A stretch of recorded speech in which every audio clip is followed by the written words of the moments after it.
हम लोगों ने आधा लार के बारे में पूरा पढ़ लिया था। जो आज की वीडियो है वो पूरी कंप्लीट डाइजेस्टिव सिस्टम पर 2 पार्ट में सारी जो पूरा सिस्टम है वो हम ख़त्म करने वाले हैं।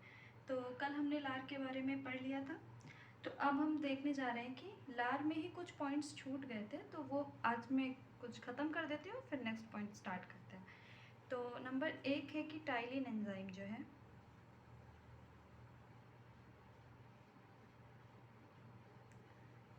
टाइलिन एंजाइम कार्बोहाइड्रेट को माल्टोज शुगर में तोड़ देता है। कभी कभी आप रोटी जब बहुत ज़्यादा चबाते हैं तो आपको रोटी का टेस्ट मीठा लगने लगता है।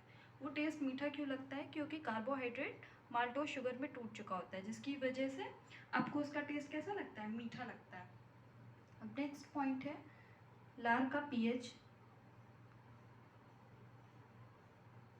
लार का पीएच 7 से कम 6.8 होता है, तो यानी ये हल्की अम्लीय प्रकृति की है। ओके, नेक्स्ट है लार में एक और एंजाइम पाया जाता है जिसका नाम है लाइसोजाइम एंजाइम।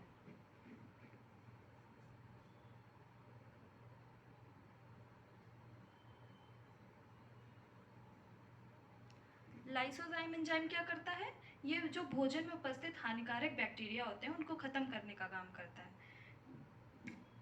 तो लिख सकते हैं हम लोग, हानिकारक बैक्टीरिया को खत्म करता है।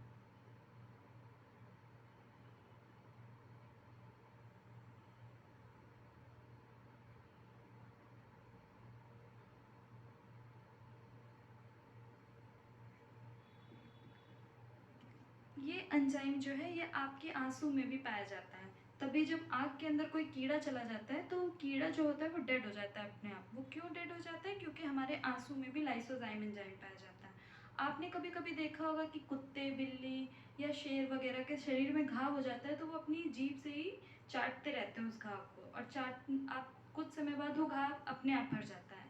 ऐसा क्यों होता है? क्योंकि उनकी लार में भी लाइसोजाइम एंजाइम की मात्रा बहुत ज़्यादा होती है, जिसकी वजह से जो खुले हुए घाव में बैक्टीरिया पनपने लगते हैं तो वो चाट कर बैक्टीरिया ख़त्म कर देते हैं और धीरे धीरे उनका घाव भी भर जाता है। तो हमने ये चीज़ें देख ली लार के बारे में।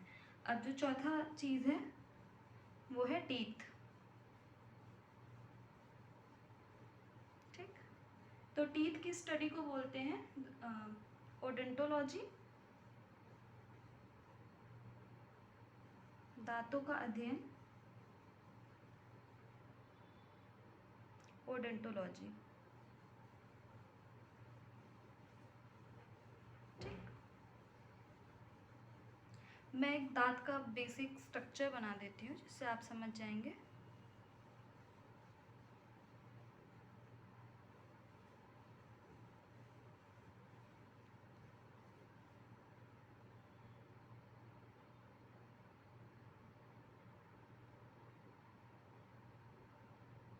जबड़े का जो ऊपरी भाग होता है उसको हम क्राउन बोलते हैं, और जबड़े का निचला हिस्सा जो होता है उसको हम रूट बोलते हैं। और जो हमारे दांत में बाहर एक और परत होती है जिसे हम एनामल बोलते हैं। ठीक, तो जो हमारे शरीर का सबसे कठोरतम पदार्थ है वो एनामल है। देखिए इतना ज़्यादा कठोर होता है कि हम रोज़ ब्रश करते हैं, रोज़ पानी पीते हैं, तो कोई भी चीज़ जो है वो पानी से निछालित हो जाती है कुछ समय बाद, लेकिन जो हमारे दांत है वो लाइफ टाइम वैसे के वैसे ही बने रहते हैं। तो इस तरह से ये हमारे शरीर का सबसे कठोरतम पदार्थ होता है। तो ये पेपर में पूछा जाता है, इम्पॉर्टेंट है। लेकिन दांतों की जो कठोरता का कारण है,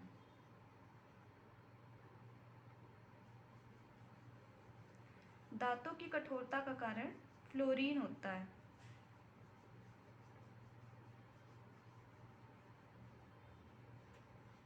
ठीक, दांतों की कठोरता का कारण फ्लोरीन है। अब हम दांतों के प्रकार देख लेते हैं, types of teeth.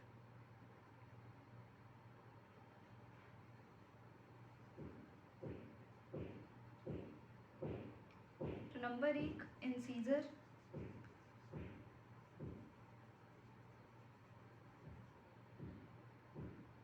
Number 2 canine,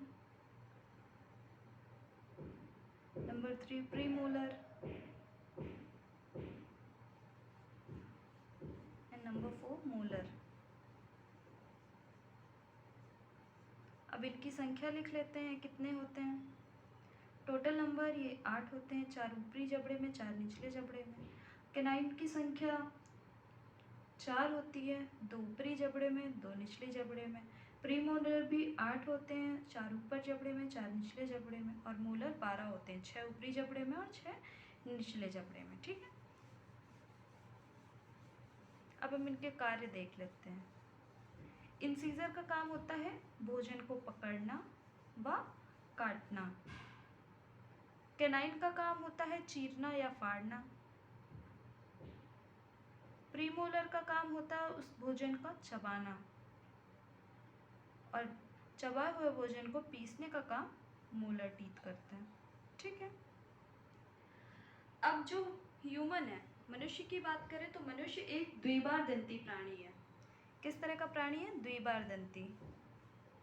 अब हम इसे द्विबार दंती क्यों बोलते हैं? इसलिए बोलते हैं कि मनुष्य अपने जीवन काल में 2 बार उसके जीवन काल में दांत उगते हैं। अब देखिए 12 से 13 साल की उम्र में कुछ दांत निकलते हैं, 12 से 13 साल की उम्र तक कुछ दांत निकलते हैं और फिर वो अपने आप गिर जाते हैं, जिन्हें हम दूध के दांत या मिल्क टीथ बोलते हैं। और फिर उसके बाद दांत निकलते हैं जो आपके पूरे लाइफ टाइम चलते हैं, जिन्हें हम परमानेंट टीथ बोलते हैं। तो इस तरह मनुष्य के संपूर्ण जीवन काल में कितनी बार दांत उगे? 2 बार उगे। 2 बार ही उगने के कारण उसे द्विबार दंती प्राणी कहा जाता है। ठीक, नेक्स्ट पॉइंट है कि मनुष्य जो है विषम दंती है। विषम दंती है हेट्रोडेंट।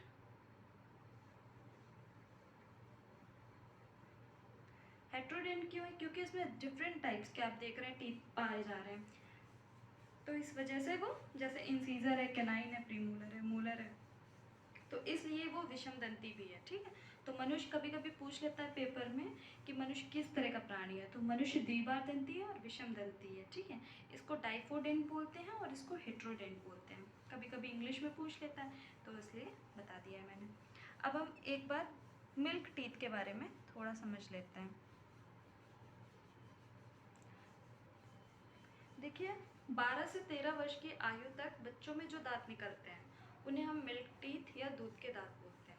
और ये कितने होते हैं? इनकी संख्या कितनी है? ये 20 दांत होते हैं। ठीक है, और इसका डेंटल फॉर्मूला क्या है? इसका डेंटल फॉर्मूला 2102। ठीक, ये 1/4 हिस्से की बात करी जा रही है। अगर मुंह में अगर टोटल 20 दांत हैं तो उसके 1/4 हिस्से में कितने दांत होंगे? तो ये जो, और ये लाइन से बताए जाते हैं। देखिए पहला जो बताया रहा है वो इंसीजर बताएगा, second canine, third premolar and fourth molar. तो इस तरह आप समझ सकते हैं कि जो बच्चा होता है उसमें प्रीमोलर टीथ नहीं होते हैं, और जो मोलर टीथ होते हैं वो भी कितने होंगे? अगर 1/4 हिस्से में, तो पूरे मुंह में कितने हो जाएंगे? पूरे मुंह में दांत हो जाएंगे 4 × 2 यानी 8 दांत। ठीक, तो 8 मोलर होते हैं, जबकि जो अडल्ट होता है उसमें मोलर कितने हो जाते हैं? 12 हो जाते हैं, यानी 4 और मोलर निकलते हैं। और वो जो 4 निकलते हैं वो आप देखिएगा कि 23 साल की उम्र तक निकलते हैं लगभग, और वो उन्हें हम विजिडम टीथ बोलते हैं। चारों मुंह के चारों कोनों पे निकलते हैं, और उनके निकलने पे काफ़ी पेन भी होता है, आपने फील किया होगा। तो वो उन्हें हम बुद्धि का दांत भी बोलते हैं, अक्ल दांत भी बोलते हैं, या विजिडम टीथ भी बोलते हैं। तो इस तरह ये हमने मिल्क टीथ के बारे में पढ़ लिया। ठीक, और जो अब हमारे परमानेंट टीथ होते हैं उसके बारे में भी देख लेते हैं।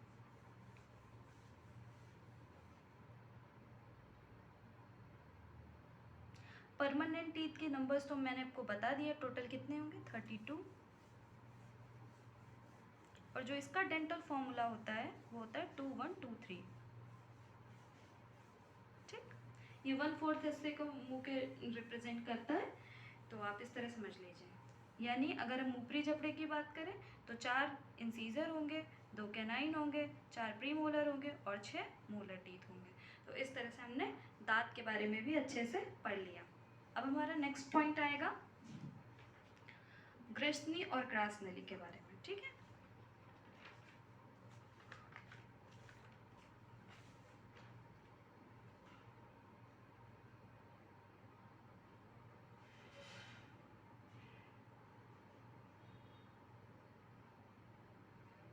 ग्रसनी को इंग्लिश में फेरिंक्स बोलते हैं और ग्रास नली को एसोफेगस बोलते हैं।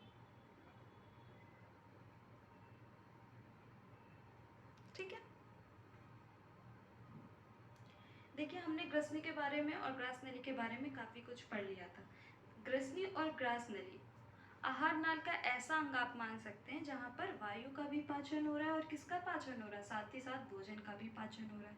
क्योंकि जो स्टार्टिंग में मैंने आपको कल बताया था कि जो मुंह का ऊपरी हिस्सा होता है, यहाँ पर ये दोनों हिस्से जुड़े होते हैं और ग्रसनी के बाद ये हिस्से अलग अलग हो जाते हैं। विंड पाइप अलग हो जाता है और ग्रास नली अलग हो जाती है। तो ग्रसनी में क्या है, भोजन का भी पाचन हो रहा है और वायु का भी पाचन हो रहा है। तो इस तरह जो ग्रसनी है वहाँ पे भोजन और वायु दोनों का संवहन होता है। ठीक है, सॉरी, पाचन तो ग्रसनी और ग्रास नली में होता ही नहीं है, यहाँ पे केवल संवहन होता है। ओके, तो ग्रसनी से भोजन और ग्रास नली की सहायता से, जो ग्रसनी से भोजन है वो ग्रास नली की सहायता से कहाँ पर आ जाता है, स्टमक में आ जाता है। तो एक इसका ये काम है। दूसरा काम ये आप ध्यान रखिए कि जो ग्रास नली है उसमें श्लेष्म का स्राव होता है। ठीक, श्लेष्म का स्राव होने की वजह से जो भोजन है वो आसानी से नीचे स्टमक की ओर आ जाता है और साथ ही साथ यहाँ पे एक क्रमाकुंचक गति होती है। क्रमाकुंचक गति की वजह से भोजन जो है आराम से स्टमक की तरफ आ जाता है, उल्टी दिशा में नहीं जाता है बल्कि वो स्टमक की तरफ निचली दिशा में आ जाता है। तो ये काम हमने ग्रसनी और ग्रास नली का है। आप इसे थोड़ा नोट कर सकते हैं, पेपर में अक्सर ये क्वेश्चन पूछा जाता है कि आहार नाल के किस भाग में भोजन का पाचन नहीं होता है। तो आप लिख लीजिए कि ग्रसनी व ग्रास नली में भोजन का पाचन नहीं होता है।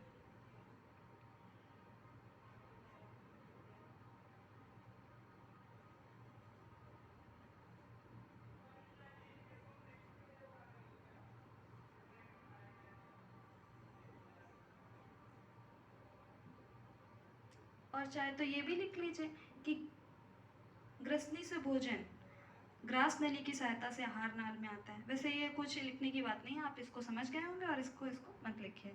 सिर्फ यही एक इम्पॉर्टेंट पॉइंट है जो इसमें आ जाता है कि आहार नाल का ऐसा कौन सा भाग है जहाँ पे भोजन का पाचन नहीं होता है, ना ही किसी प्रकार का एंजाइम पाया जाता है।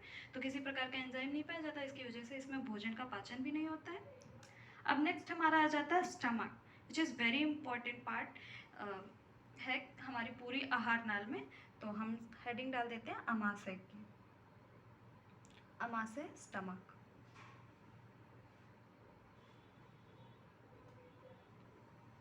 हम सभी को पता है कि जो स्टमक है, स्टमक में अभी मैंने पिछले वीडियो में आपको बताया था कि लगभग 70% प्रोटीन का पाचन हो चुका होता है, क्योंकि स्टमक में प्रोटीन पाचक एंजाइम निकलते हैं। तो स्टमक में कौन से प्रोटीन पाचक एंजाइम निकलते हैं, पेप्सिन और रेनिन। ठीक, पेप्सिन जो है वो सामान्य प्रोटीन का पाचन करता है, जबकि रेनिन दूध में पाई जाने वाली केसिन प्रोटीन का पाचन करता है। तो इसको लिख लेते हैं हम लोग।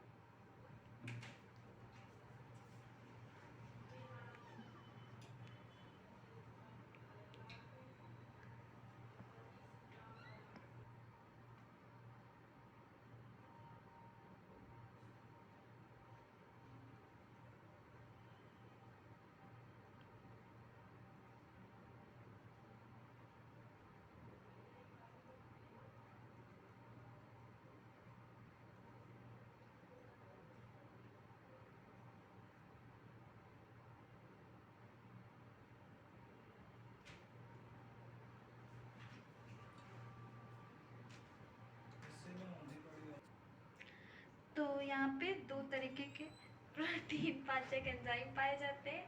Number 1 is pepsin and second is rennin enzyme.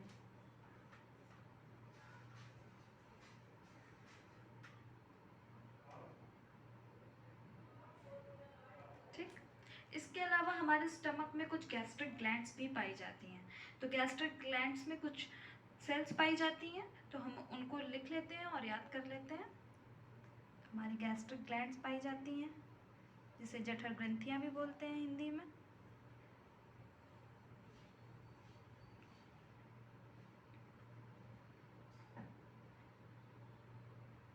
Number 1 जो है वो परिधीय कोशिका पाई जाती है।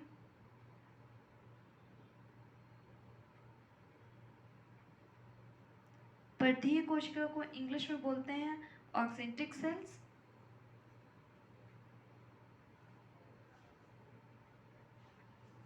कि किसका स्राव करती है, जो कि HCl का स्राव करती है। ठीक। नंबर सेकेंड, चीफ शेल बोलते हैं या जाइमोजन सेल, जिससे कि दो एंजाइम निकलते हैं, पेप्सिनोजन एंड प्रोरेनिन। पेप्सिनोजन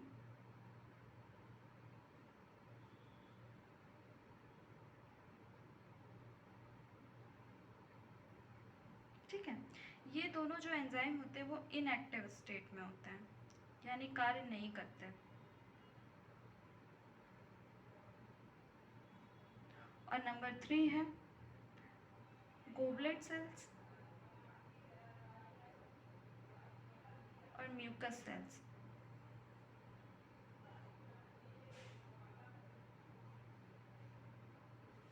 या श्लेष्मीय कोशिकाएं, और इनसे श्लेष्म का स्राव होता है। श्लेष्म यानी म्यूकस। ठीक है।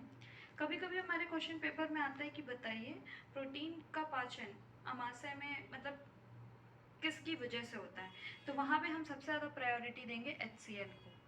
HCl को क्यों देंगे, क्योंकि ये दो एंजाइम जो है पेप्सिन और रेनिन एंजाइम है। अब जब तक आमाशय में HCl का स्राव नहीं होगा तब तक ये दोनों जो एंजाइम है वो इनएक्टिव स्टेट में होता है, और उनकी इनएक्टिव स्टेट कौन सी है, पेप्सिनोजन और प्रोरेनिन। अब जब इसमें HCl का स्राव होता है, पेप्सिनोजन और प्रोरेनिन में जब HCl का स्राव होता है तो ये दोनों एक्टिव स्टेट में आ जाते हैं। जब इसमें HCl मिलेगा तो ये एक्टिव स्टेट में आएंगे, और फिर पेप्सिन और रेनिन जो है वो प्रोटीन पाचक एंजाइम है, प्रोटीन का पाचन होगा। देखिए जब HCl इतना हार्ड एसिड होता है कि अगर ये कहीं भी गिर जाए तो वहाँ की जो सेल है, जो भी जगह है वो जल जाती है। लेकिन वो सोचिए हमारे स्टमक में सीक्रेशन हो रहा है उसका, लेकिन फिर भी कुछ हमारे ऐसे जलन जैसा तो फील नहीं होता। क्यों नहीं होता है, क्योंकि HCl को जो जो इसका मतलब निगेटिव इम्पैक्ट है उसको रोकने के लिए, क्योंकि हमारे स्टमक में श्लेष्म का भी स्राव होता रहता है। श्लेष्म म्यूकस जो कि जो हमारे टिश्यू हैं स्टमक के उनको जलने से बचाता है। ठीक है। कभी कभी एसिडिटी की प्रॉब्लम हो जाती है, तो एसिडिटी की प्रॉब्लम को रिमूव क्यों हो जाती है, क्योंकि HCl का स्राव जब बहुत अधिक हो जाता है तो हमें एसिडिटी की प्रॉब्लम हो जाती है, और उसको सॉर्ट आउट करने के लिए हम किसका इस्तेमाल करते हैं, बेकिंग सोडा का इस्तेमाल करते हैं, या फिर मिल्क ऑफ मैग्नीशिया का इस्तेमाल करते हैं। तो आपके पेपर में ये भी पूछा जाता है कि एसिडिटी को रोकने के लिए हम किसका इस्तेमाल करते हैं, मिल्क ऑफ मैग्नीशिया या फिर बेकिंग सोडा का इस्तेमाल करते हैं।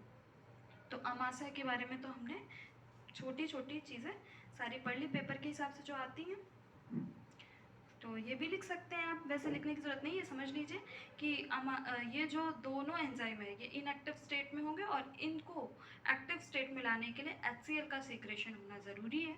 तो अगर हमारे पेपर में कभी भी पूछा जाए कि प्रोटीन पाचक एंजाइम के लिए किसकी महत्वपूर्ण भूमिका होती है, तो उसमें हम हमेशा HCl को चुनेंगे विकल्प के रूप में। तो नेक्स्ट हमारा पॉइंट है छोटी आंत। छोटी आंत स्मॉल इंटेस्टाइन।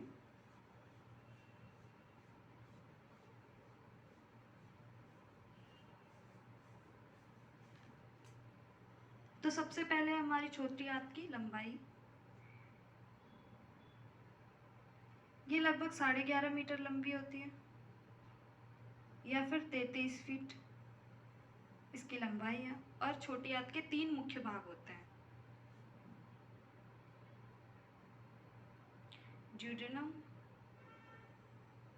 जेजुनम और इलियम। ठीक। ड्यूडेनम को हम हिंदी में ग्रहणी भी बोलते हैं। तो सबसे पहले हम हेडिंग डाल देते हैं ग्रहणी। जो सबसे ज़्यादा भोजन का पाचन होगा वो ग्रहणी में ही होता है। तो जो सबसे इम्पोर्टेंट भी आहार नाल में जहाँ पे सबसे ज़्यादा पाचक एंजाइम निकलते हैं वो भी ग्रहणी है। तो ड्यूडेनम या फिर ग्रहणी।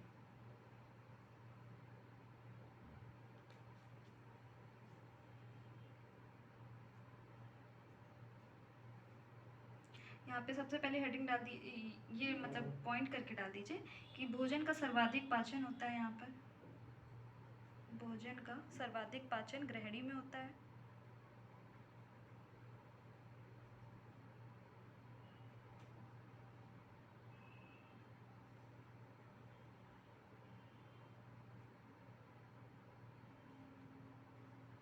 अब हमारी गृहिणी में कौन कौन से पाचक रस पाए जाते हैं?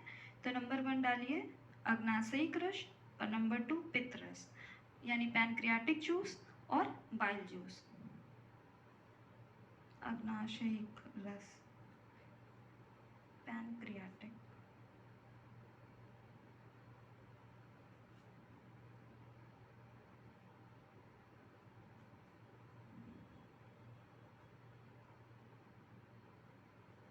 ठीक है। ये दोनों ही जो रस हैं, पैनक्रियाटिक जूस और बाइल जूस, दोनों ही बेसिक होते हैं नेचर में, यानी क्षारीय प्रवृत्ति रखते हैं। ठीक, अब नंबर 1 हेडिंग करके डालते हैं अग्नाशयी रस।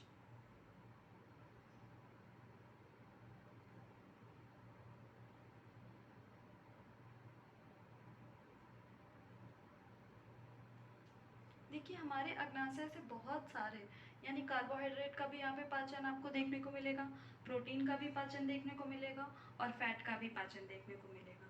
तो सबसे पहले हम कार्बोहाइड्रेट्स की बात करते हैं। कार्बोहाइड्रेट का लगभग 90% यहाँ पे पाचन हो जाता है।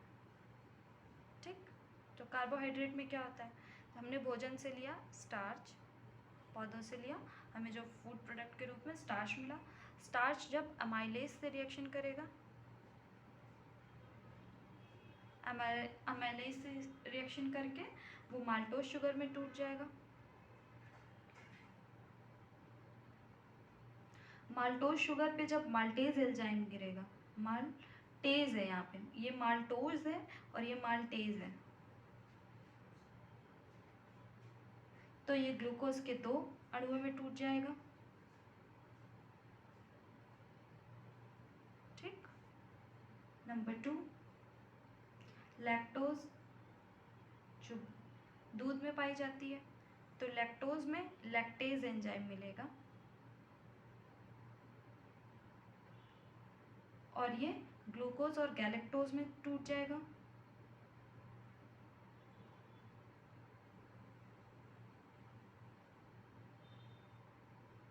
नंबर 3 सुक्रोज, सुक्रोज में जब सुक्रेज एंजाइम मिलेगा,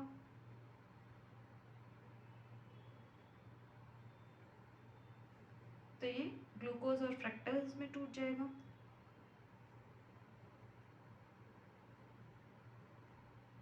फ्रक्टोज को हम बोलते हैं कि ये शहद में पाई जाती है और ये सबसे ज़्यादा मीठी शर्करा है, शहद में उपस्थित होती है और ये सर्वाधिक मीठी शर्करा है।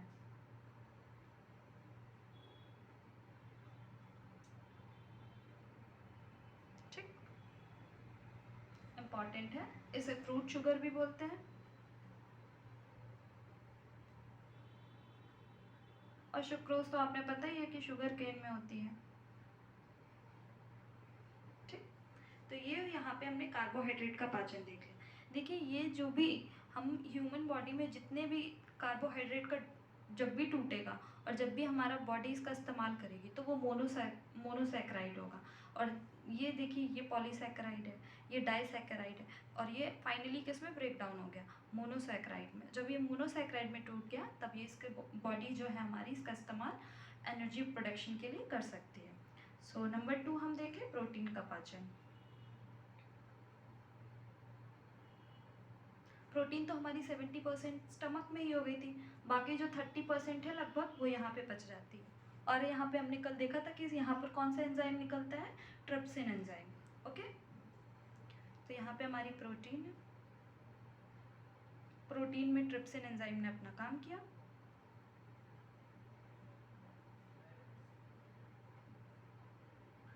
तो ये पॉलीपेप्टाइड्स में टूट जाएगी, प्लस पेप्टोन्स। ओके, नंबर 3 है फैट। फैट के बारे में भी हमने कल देख लिया था। फैट में क्या होता है, फैट जल में अघुलनशील होता है और एंजाइम तभी काम कर सकता है फैट में जब वो जल में घुलनशील हो जाए। तो जल में घुलनशील बनाने के लिए लीवर यहाँ से बाइल जूस बनाएगा जो कि गॉल ब्लैडर में स्टोर हो जाता है और फिर ये डक्ट के थ्रू ड्यूडेनम में जाके बाइल जूस का सेक्रेशन करेगी, जिससे जो वसा है वो जल में घुल जाएगी और उस वसा को हम इमल्सिफाइड वसा या पाइसीकृत वसा बोलते हैं। और तब फैट जो है वो फैटी एसिड और ग्लिसरॉल में टूट जाएगा। तो हम इसको नोट कर लें, फैट ये अनसॉल्युबल है या इनसॉल्युबल, सॉरी इनसॉल्युबल है। इस पर बाइल जूस ने बाइल जूस गिरा, बाइल जूस की वजह से ये कैसी वसा हो गई, कैसा फैट हो गया, इमल्सिफाइड फैट या पाइसीकृत वसा। अब इस पाइसीकृत वसा पे लाइपेज एंजाइम काम करेगा,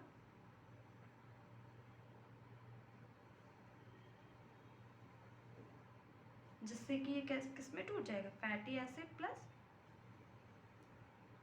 ग्लिसरॉल। ठीक, तो ये हमने अग्नाशयी रस यानी पैनक्रियाटिक जूस के बारे में पढ़ लिया। अब हम नंबर 2 पढ़ने जा रहे हैं बाइल जूस के बारे में।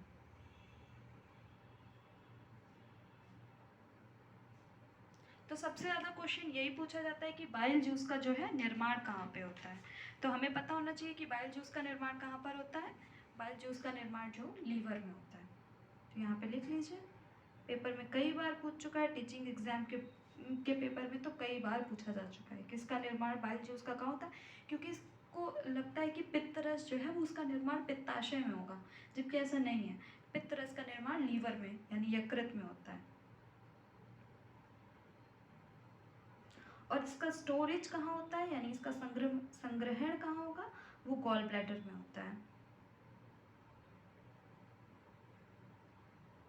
ठीक, और इसका कार्य क्या होता है कि ये जल में अघुलनशील वसा को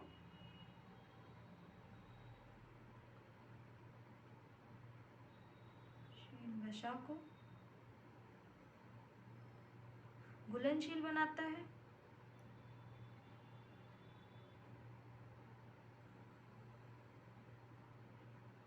या इसे बोल सकते हैं कि पाइसीकृत वसा का निर्माण करना। ठीक है, बाइल जूस का काम होता है। अब देखिए बाइल जूस में क्या क्या पाया जाता है। कभी कभी इसमें 2 पिगमेंट्स पाए जाते हैं, उनका एग्जाम में पूछा जाता है, बिलरुबिन और बिलवर्डिन।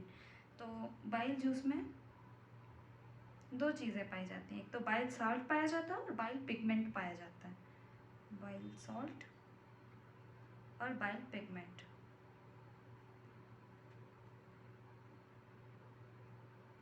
इसमें 2 तरीके के सॉल्ट पाए जाते हैं, वो हमारे पेपर में ना ही कभी पूछे गए हैं ना और ना ही पूछे जाएंगे। लेकिन आप ये समझ लीजिए कि ये जो सॉल्ट है ये क्या करते हैं, वसा को घुलनशील बनाते हैं। अब जो बाइल पिगमेंट है, बाइल पिगमेंट बिलरुबिन और बिलवर्डिन।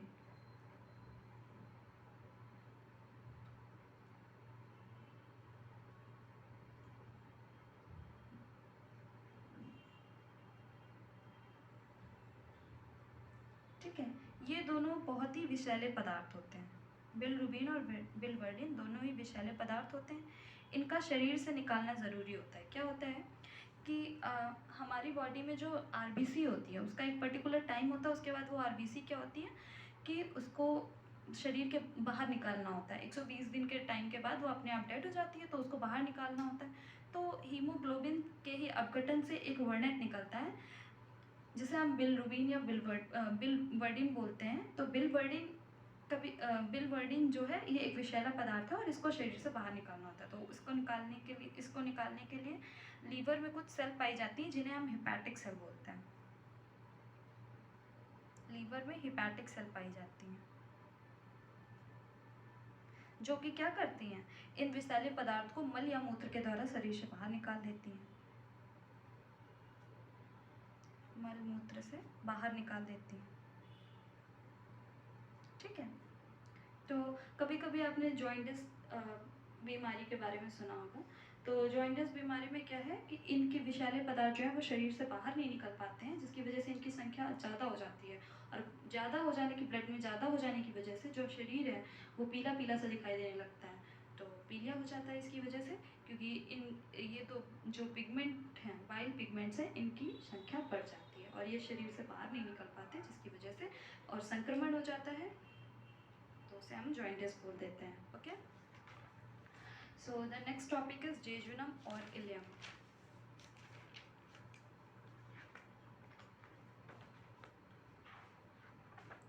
वेट, हमारा नेक्स्ट टॉपिक है, इसके दो जो पार्ट हैं, जेजुनम और इलियम।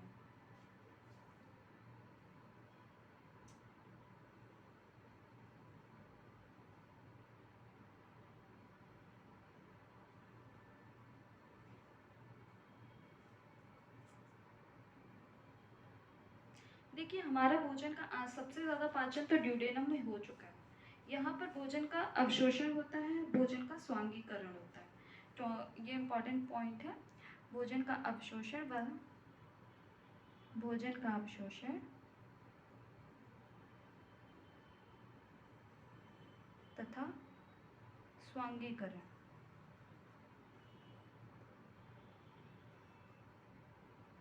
होता है। हमारी छोटी हाथ में छोटी छोटी उंगली की तरह बहुत सारी संरचनाएं पाई जाती हैं, जिन्हें हम विलाई बोलते हैं। ठीक है, क्या बोलते हैं? विलाई बोलते हैं।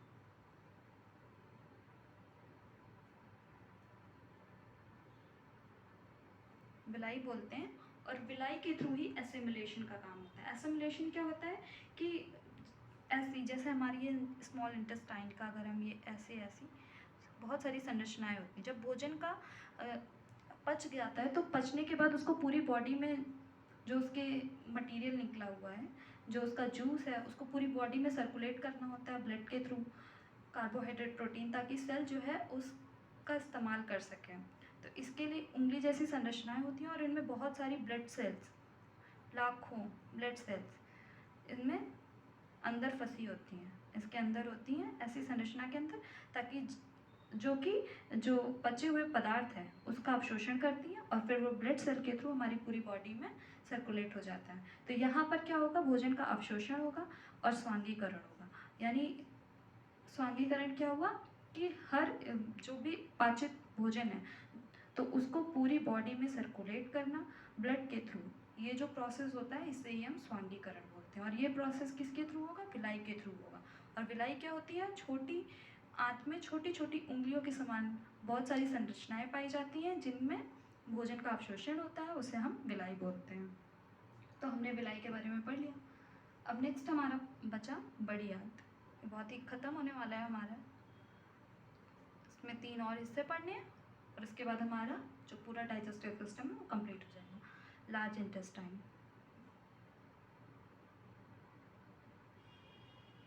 ठीक है। सबसे पहले हम लार्ज इंटेस्टाइन की लंबाई की बात करें, तो ये 5 फीट की होती है या 1.5 मीटर की, और इसमें भी कितने पार्ट होते हैं? 3 पार्ट होते हैं, सीकम, कोलन और रेक्टम।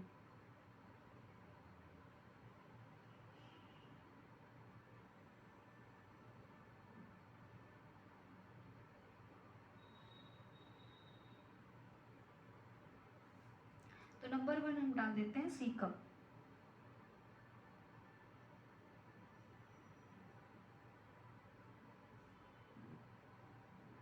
जो शाकाहारी जंतु होते हैं, जैसे कि गाय हो गई, खरगोश हो गया, भैंस हो गई, बिल्ली हो गई, तो इन सब में सीकम पाया जाता है। सीकम काफ़ी बड़ा होता है। सीकम का मुख्य काम होता है सेलुलोज का पाचन करना। तो जो भी शाकाहारी जीव हो गए, उसमें भोजन का पाचन कहाँ पर खत्म होगा? सीकम में खत्म होता है। लेकिन अगर मनुष्य की बात करें, तो मनुष्य तो अब वो डायरेक्ट जो स्टार्च, मतलब ऐसे घास को तो डायरेक्ट खाता नहीं है, उसको काफ़ी रिफाइन कर लेता है। तो मनुष्य में सेलुलोज का पाचन नहीं हो रहा है। तो मनुष्य में सेलुलोज का पाचन नहीं हो रहा है, इसलिए सीकम का जो सीकम के राइट साइड में अपेंडिक्स पाया जाता है, जहाँ पे सेलुलोज का पाचन होता है। तो वो मनुष्य में घट के विलुप्त होने की कगार पे आ गया है, तो वो अवशेषीय अंग के रूप में रह गया है। लेकिन शाकाहारी जंतुओं में पाया जाता है। तो शाकाहारी जंतुओं में भोजन का पाचन कहाँ कंप्लीट होगा? सीकम में होगा। लेकिन मनुष्य की अगर बात करें, तो पाचन कहाँ पे एंड हो चुका है हमारा, छोटी आंत में सबसे लास्ट में जो जेजुनम और इलियम का पार्ट है वहाँ पे जाके एंड हो चुका है। पाचन का मतलब यहाँ पे स्वांगीकरण का तक का जो स्टेप है वो खत्म हो चुका है। तो सीकम में क्या होता है, सेल्यूलोज का पाचन होता है।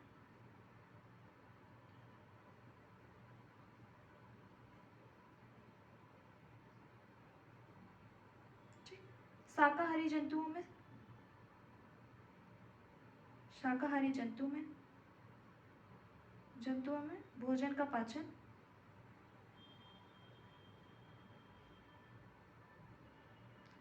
सीकम में पूरा होता है।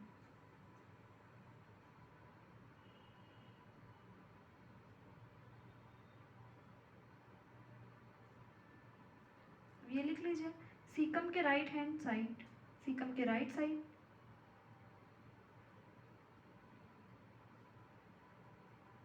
अपेंडिक्स पाया जाता है, जो कि एक सहायक पाचन अंग है। अपेंडिक्स पाया जाता है जो सेल्यूलोज के पाचन में सहायता करता है।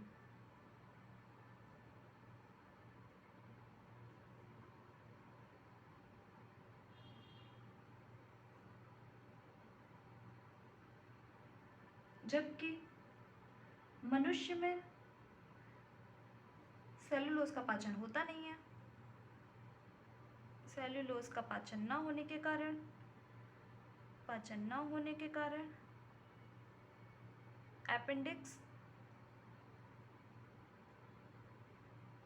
अवशेषी अंग के रूप में उपस्थित है।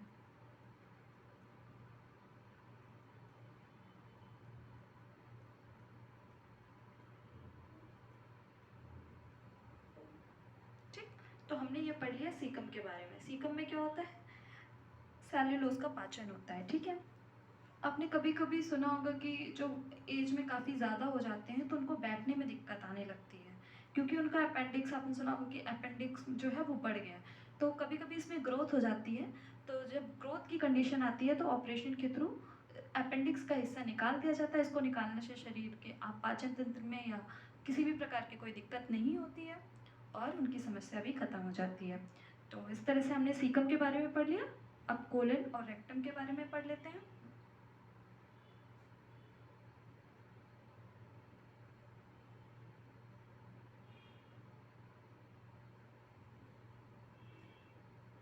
कोलन और रेक्टम के बारे में ये ध्यान रखिए कि कोलन में जल का पाचन होता है। ठीक है, जो जल बच जाता है पाचन के बाद, तो उस जल का बिल्कुल, जल का अधिक से अधिक जितना अवशोषण हो सकता है तो जल का यहाँ पे अवशोषण होता है। तो आप इसको थोड़ा इम्पोर्टेंट में कर लीजिए, क्योंकि पूछा जाता है कि जल का अवशोषण कहाँ पे होता है। तो जल का अवशोषण छोटी आंत में ना होकर बड़ी आंत के कोलन के भाग में होता है।